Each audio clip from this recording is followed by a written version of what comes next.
But perhaps the most surprising way that Netanyahu has actually jeopardised Israel's safety is that for years he deliberately used Hamas as a way to undermine the Palestinian Authority, a rival to Hamas which administers parts of the West Bank and has much more legitimacy on the world stage. Experts say that the idea was basically divide and conquer. If Palestinian leadership remains split and one of the main parties at the table has a terrorism label on it, it's going to be much easier for Netanyahu to refuse to engage with them and say that he has no partner for peace. Here is Smotrich explaining that strategy out loud in 2015. The Palestinian Authority is a burden, and Hamas is a terrorist organization that no one will recognize and no one will give it status in the ICC. No one will let them lead a decision in the Security Council. The main pitch we are playing now is international delegitimization. Hamas, at this point, in my opinion, will be an asset. Hamas is an asset. If you are calling the group that has repeatedly killed your people an asset, it shows pretty clearly that what you care about isn't safety, but total control. And for years, Netanyahu's government was actually allowing suitcases of cash to be delivered to Hamas, something, by the way, that earned Suitcases of Cash the title Most Morally Disreputable Way to Transfer Money for the 900th year in a row. When that scandal broke, Netanyahu insisted that that money was for humanitarian aid, which still doesn't explain why it had to be delivered in luggage in the back of a fucking car.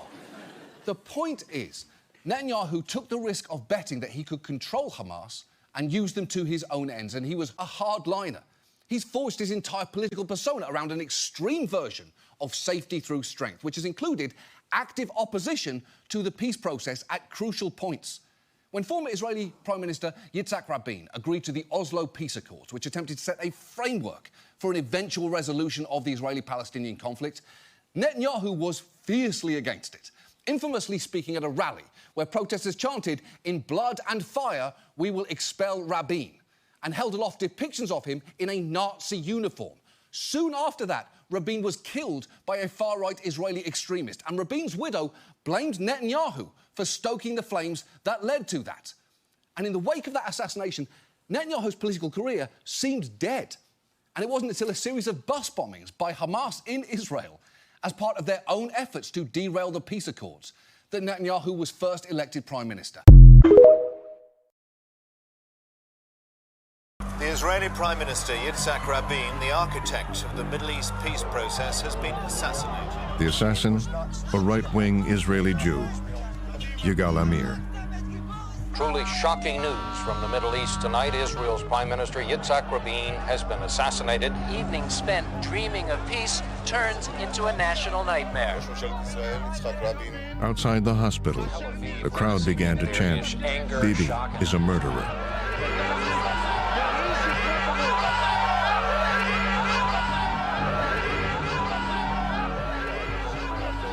The sign says, "Bibi, Rabin's blood is on your hands." An assassin has taken yet another world leader away from us. It was just after the biggest peace rally in Tel Aviv. Rabin's widow blamed Netanyahu for contributing to her husband's death. The assassination of Yitzhak Rabin has also produced shock in the Palestinian community. And said so on worldwide television. Your husband pointed the finger at Mr. Netanyahu and said, "You must stop this incitement." Yeah. To what extent do you blame Mr. Netanyahu and the Likud for what has happened?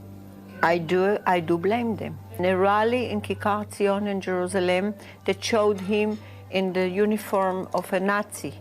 So Mr. Bibi Netanyahu, now he can say from here to eternity that he didn't support it and didn't agree with it, but he was there and he didn't stop it. I want to read something to you. This quote: "Anyone who wants to thwart the establishment of a Palestinian state has to support the bolstering of Hamas and transferring money to Hamas. This is part of our strategy to isolate the Palestinians in Gaza from the Palestinians in the West Bank." That was Prime Minister Netanyahu in 2019, supporting Hamas, because he knows that as long as Hamas remains there, he can always argue that there is no partner for peace. During our lifetime, there have been two moments when peace could have happened. One was in the early 90s with the Oslo Accords, which were negotiated by Yitzhak Rabin and Yasser Arafat, and both of them were awarded a Nobel Peace Prize for that.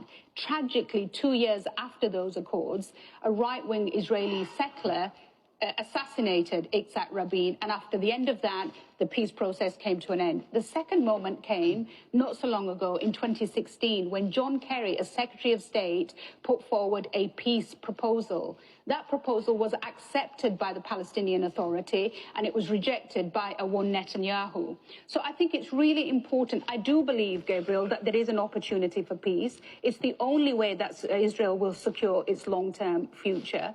And I genuinely believe that what we should be saying to our politicians is that you've got to stop using language which actually in the real world makes no sense.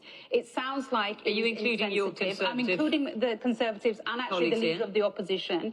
In the real world, it sounds insensitive. It sounds like it's one-sided. It sounds hypocritical. And it sounds like you do not understand the depth of this issue. And it goes no way towards actually resolving the issue. All you do is embolden Netanyahu, a man who is mired in allegations of corruption, who actually in his cabinet has a minister who has been convicted of terrorism, another minister who is a self-confessed fascist, and who are governing on the basis of a coalition agreement which denies the very right of the Palestinian state to exist.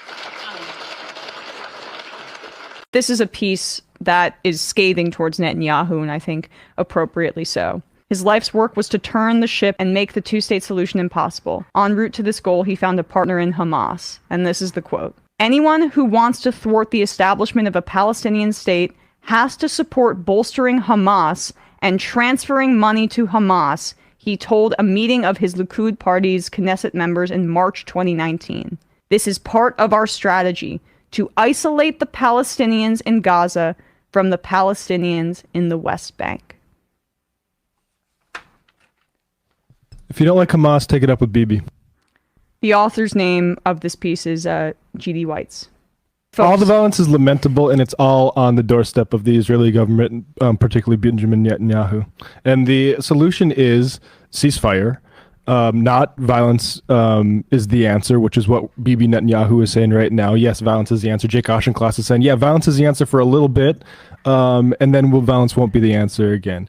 No, ceasefire, and then we need to move toward an end of this occupation and rights for people. Yep. Did somebody in the government say, stand down? That is a legitimate, non-conspiracy question. So I've been to Israel many times. The whole country's a fortress. I find this very hard to believe. I've been to that Gaza border. You cannot go 10 feet without running into a 19-year-old with an AR-15 or an automatic machine gun that is an IDF soldier. Right? The whole country is surveilled. We don't talk about Israeli politics very often, and most Americans don't know this. The last 9 months, Israel was on the brink of civil war. There were hundreds of thousands of Israelis taking to the streets because Bibi Netanyahu was basically redefining the Israeli constitution. There were protests planned this week against Netanyahu, where they anticipated tens of thousands of people to take to the streets. That's all gone. Netanyahu now has an emergency government and a mandate to lead. I'm not willing to go so far that saying that Netanyahu knew or there was intelligence here, but I think some questions need to be asked. Was there a stand down order? 6 hours? I don't believe it.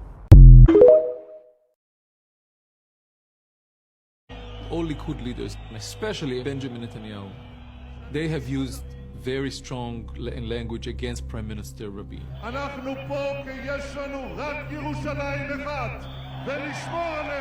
They didn't use any kind of condemnation against the violence that was starting to take place.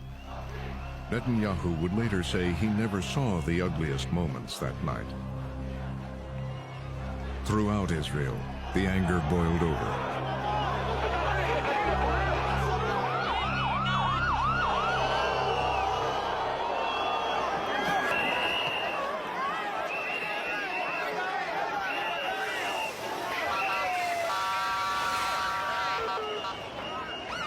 I was there, and a lot of other people my age were there. This was such a volatile atmosphere at the time, and the writing was on the wall.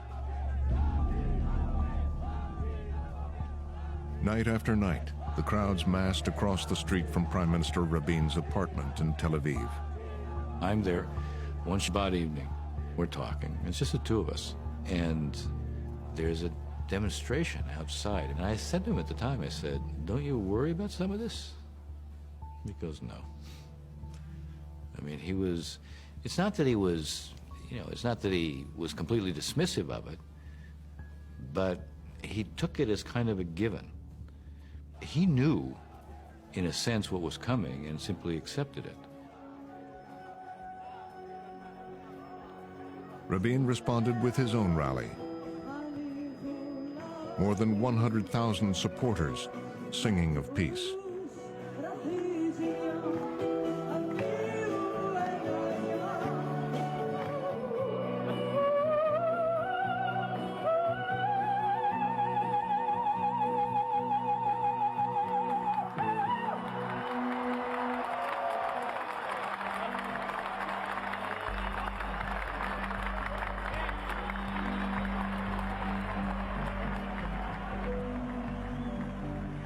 Then, as Rabin was leaving,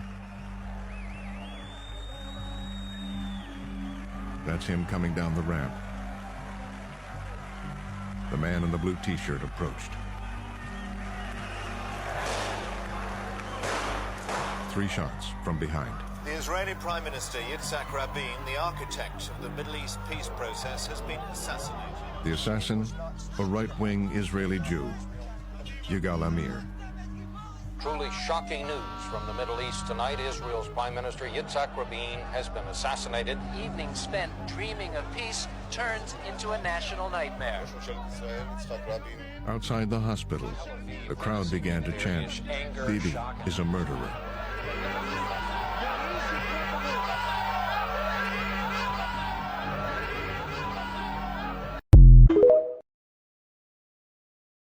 So this happened.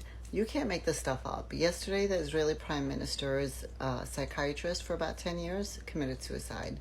Let's see why. So apparently, Dr. Moshe Yatom left behind a letter saying why he committed suicide. And it says, the note painted a grim picture of a man who had tried for 9 years to penetrate the enigmatic mind of Netanyahu, only to be defeated by what he called a waterfall of lies. In a series of diary entries, Yatom documented the disintegration of his own invincible personality while treating the prime minister, whose thought process he likened to a black hole of self-contradiction. How messed up in the head do you have to be? How devious and just, like, what kind of person do you have to be for you to actually affect your psychologist or your psychiatrist to the point where they have to take their own lives? Do we need to say anything more? This is who's running the country. This is who's running Israel. This is the person who is behind all of the major decisions that are being made. Mind I remind you, this is a person who's wanted for war crimes, but yet he continues to run a country. What else can you say?